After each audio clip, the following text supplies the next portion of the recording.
Before we begin with our joys and sorrows this morning, I want to introduce the theme we're going to be exploring in worship. Our monthly theme in Soul Matters in Worship this month is creation. So what often comes to mind for me is kind of some of what's happening on the back tables, where we're going to be inviting you into some artistic creation today. But it's for the sake of a larger purpose. And don't worry, it's not performance. I see some faces already. There's very low expectations here. Okay. Because we're not just engaging creation so that we can judge it. We're engaging this larger question of what creates or who creates you. That it's not just an act that we are going to do on the back tables, but we're going to do that act as a way of embodying and being mindful ourselves of how we are in relationship and how we are co-creating one another, how others are co-creating me, how they're co-creating you, how we co-create the life that we share. We did not create ourselves. We are here because of others. And we don't tend to think of ourselves primarily in this way. When I am asked, Erin, who are you? I tend to think of myself as an individual who has a particular set of personality traits and experiences that have created who I am, as opposed to like my sister. I don't necessarily think, well, I'm a middle-class, now middle-aged white woman who lives in America, who therefore shares a set of cultural expectations and concepts and experiences that are shared by many, many, many people and draw us into relationship with one another. And when I'm asked, who are you? I definitely don't think, well, I'm a mammal on a planet that has a particular set of gravitational forces and life forms that has allowed for oxygenation and life to happen, and therefore I exist in a web of interdependence. When they say, who are you? I've never answered the question that way. But those are all true, right? That who we are, our traits, our experiences, the possibilities, they are shaped by the relationships of life and others around us. Given my cultural lenses, it would be unusual for me to answer the question in light other than the fact that I'm an individual. But for some people around the world, that's just a part of their cultures, to think of themselves primarily as a member of a group before they start with their own personal identities. I want us to lean into that shift in perspective today, to try this on and be mindful of our connections first and foremost, to lean into the interconnected nature of our being, mindful that we are co-created by others, even as we co-create possibilities for them.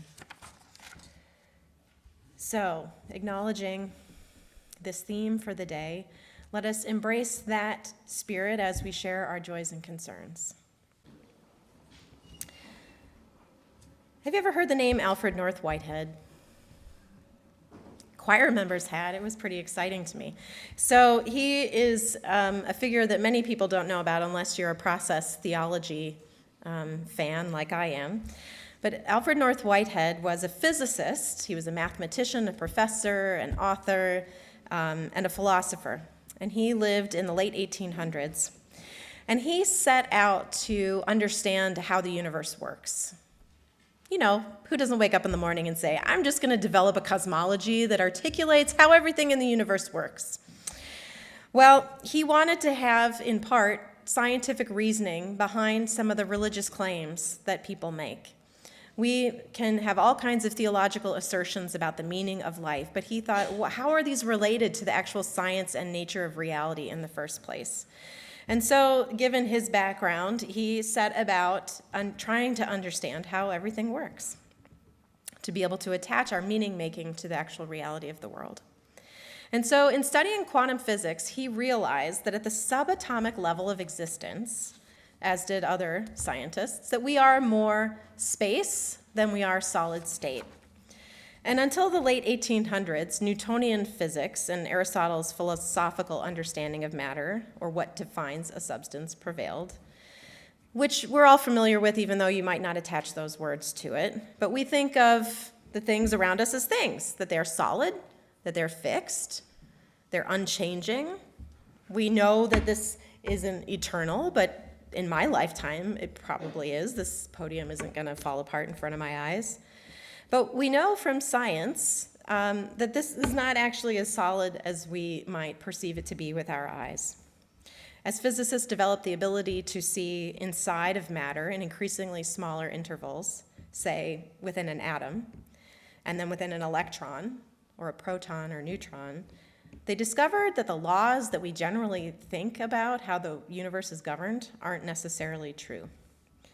At the subatomic level, neutrons, electrons, and protons, and within them, quarks, they don't respond the ways that we think they would. Instead, scientists found that subatomic particles weren't even particles, that they had the potential duality of being a wave and a particle. Are you familiar with some of these thought experiments and then electron experiments, Schrödinger's cat? And I find them very confusing, and I think so do quantum physicists, so we're not alone there. Well, they found in their various experiments that particles actually often will act not as a solid substance, but also as a wave, that they have this dual potentiality. And what determines it is the act of observation, so it seems. And that is very strange, is it not? Very strange and mysterious. Well, I want to take just a moment to explain a little bit about one of the experiments, because it speaks to me about our theme today, which is how we are fundamentally interrelated. And we know that because we see the gecko and the lion, and we understand, I think, our environmental system and how we're related. But I don't know that we think about on the subatomic level how we really are co-creating and part of everything all at the same time. So in one of these experiments, they took marbles. Imagine a room with a scientist, and there's a screen on the back wall. And in between the screen and the scientist is another metal screen where they've cut a vertical rectangle. And they decide to shoot marbles through that slit onto the back screen to see what kind of markings it will leave. So at first, they just shoot a whole bunch of marbles through, and what would you expect? Some make it through, some don't. And so on that back screen, you just get one little section that kind of mirrors the slit that had been cut in the middle screen. So then they tried to do the same thing with water, a wave. So as they send the water and it hits that first screen, only part of it moves through and it creates a wave. And so it moves and it undulates towards the screen. And in the back screen, it sort of, as it moves through, it forms a crest and it hits one spot in the wall in particular in the middle. And they thought, okay, well now let's have two slits and we'll send water through and see what happens. And as the water hits, it formed two waves. And so they thought, oh, well, maybe we'll have then two lines. But of course you don't, because the waves undulate and they move. And as they did, some of the waves from one would meet the other, and where one was cresting, another one was bottoming out, and they would cancel each other out. So on that back screen, you didn't just have two vertical lines. You had a whole range of vertical lines from how the water was rippling and undulating, and it's called an interference pattern. So then they thought, okay, well now let's try it again with a marble. That's like a particle, right? So let's see how a particle responds. And they put the marbles through those two slits, and you would expect to see, they thought, two sets of vertical lines behaving just like a particle would. And that is not what happened. It showed the same interference pattern that was present for the water's waves. Being confounded by this and thinking, well, maybe they're just bouncing off of each other, maybe that's what's happening, they decided to try this with electrons.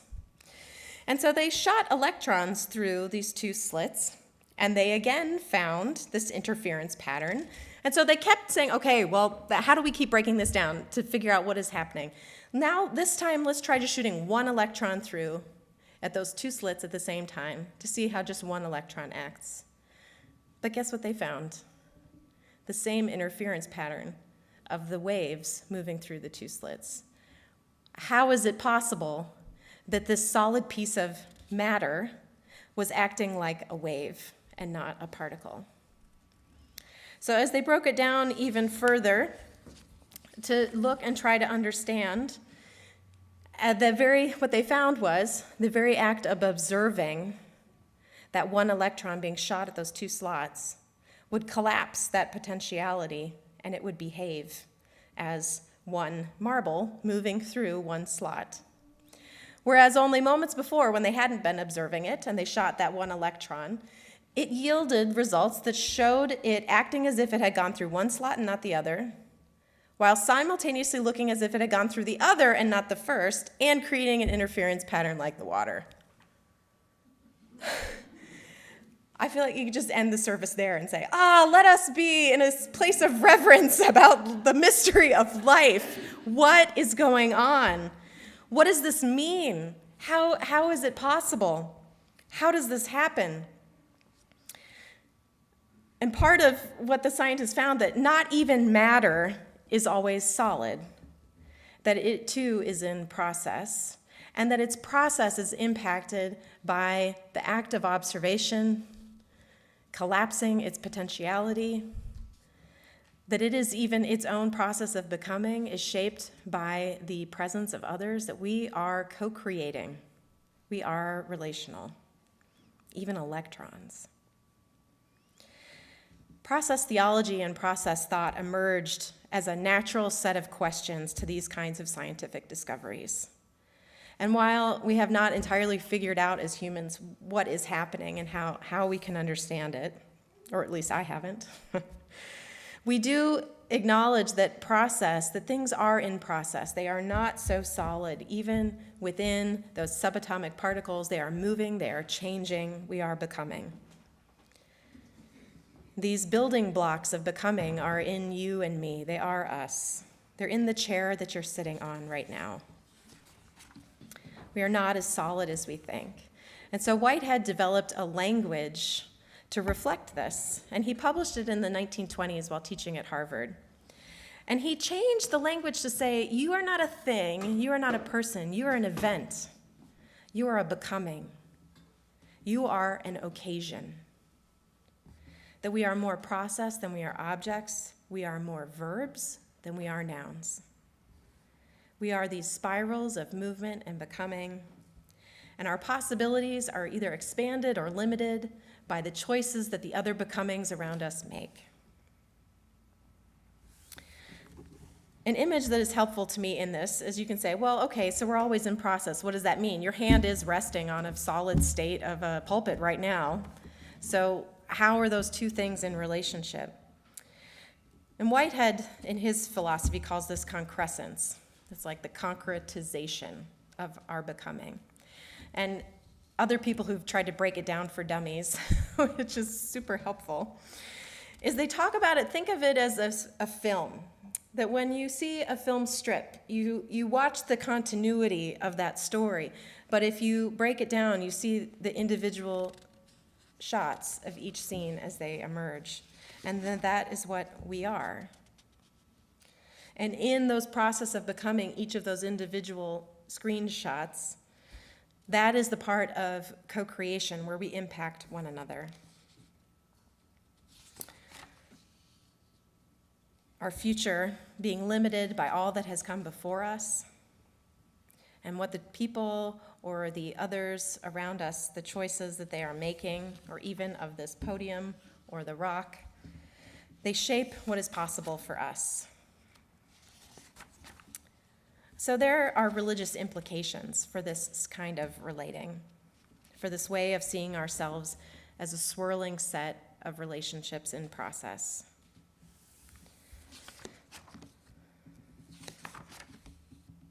A minister, my first UU minister, explained it like this. He said, we are not like billiard balls that collide and expend their energy in ways that are purely external. Rather, the relationships we share are like the bits of color in a painting. Each of us a point of light, our coloration affected by all the surrounding hues. So to contemplate this improvisational, co-creating nature of reality, I have invited 3 of our musicians here, Bruce, Doug, and Scott, to improvise for us this morning.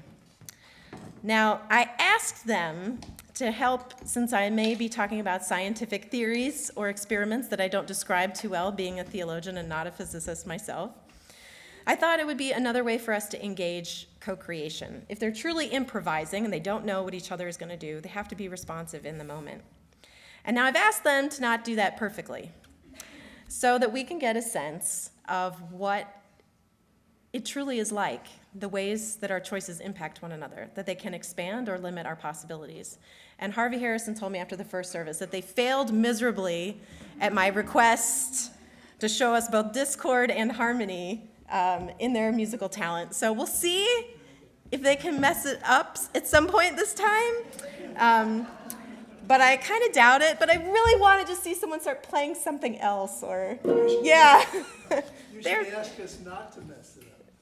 Oh, yeah. Be perfect, guys. No pressure. So Chris is going to invite, as they are playing, other people who have not had a chance yet to go back, if you would so like, to add some color and some symbolism to your own participation in our co-creation, to do that as our musicians are embodying musically for us this set of relationships that we are.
That was even better than last time. Better mean worse. I like the final touch, Scott. Thank you. It is truly a delight to have such talented musicians in a congregation that I can come up with a harebrained scheme and they can do it. That's such a joy. Thank you. That's so beautiful. Thanks a lot. Well, I hope that helped.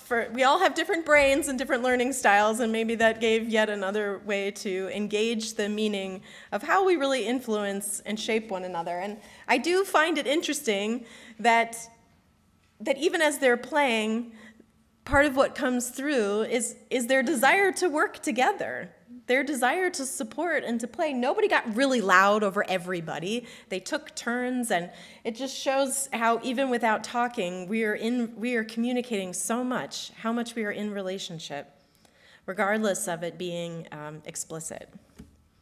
That is shaping us at all of these times. So when you look back at the image of the rocks in the order of service, and you think about what it is that you see first, I challenge you as you leave here this week to, when you look in the mirror, see if you can practice seeing yourself as part of the arch of life, that you are not just an individual rock on your own rolling around through your life. One of our members this week on Facebook posted just sort of real life, here's what happened on my way to taking kids to church on Wednesday night, and ended with, adulting is hard. And we can all relate to that, right? And the solace we might find if in those moments we remember that all the other cars who are in our way, or the people who are at the store, everyone is adulting around us. That we are not the only one. We are indeed a mammal on a planet with gravitational forces that make life possible. Because what would society be like if more of our culture here geared us to see each other and relate to each other with that knowing? We have to actively struggle against that in our culture, to live from a sense of connectedness.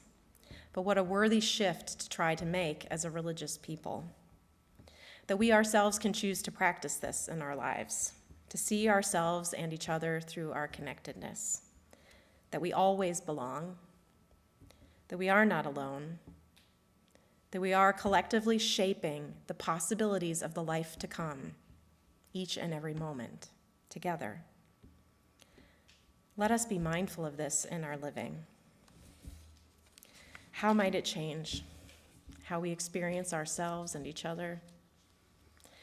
How we experience our sense of power and our relationships to the institutions that we actually co-create, to the beings in the ground under our feet and the beings in our intestinal linings? How might our lives be different if we saw ourselves fundamentally first as part of the arch of life? And so I invite you, as we leave here this morning, to find a way to be mindful of this in your life and to take action upon it. Whether it's through our church, or it's through your family, or your work life, or someplace that you volunteer or are engaged in as an advocate, that we be intentional about the fact that we are not just adulting, but we are co-creating life together. That we don't just spend our days reacting to our own lives, but that we can be guided by what we value most and seek to contribute to the shape of life with beauty and respect.